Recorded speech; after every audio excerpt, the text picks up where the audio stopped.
மும்பையில் ஒரு நண்பன். ஒரு நிமிட கதை. அலுவலக வேலை விஷயமாக மும்பை போனபோது எதேச்சையாக ஒரு ஷாப்பிங் மாலில் அவனை பார்த்தான் ரகு. ஓடிப்போய், "என்ன கோபால், என்னை தெரியுதா?" என்று அவன் தோளை தொட்டான் ரகு.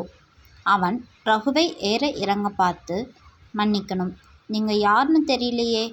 "தவிர நான் கோபால் இல்லை, ஸ்ரீஹரிவர்மா" என்றான் இந்தியில். "சாரி, அச்சு அசல் என் நண்பன் கோபால் மாதிரியே இருந்தீங்களா? அதான்." "என்ன, அவன் கொஞ்சம் ஒல்லியா இருப்பான், மீசை வச்சிருப்பான்" என்றான் ரகு.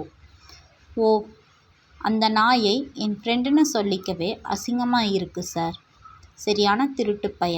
வேலையை விட்டு நிற்க போறேன்னு கூட சொல்லாம என்கிட்ட 2000 ரூபாய் கடன் வாங்கிட்டு வேலையை ரிசைன் பண்ணிட்டு மும்பை வந்துட்டான்.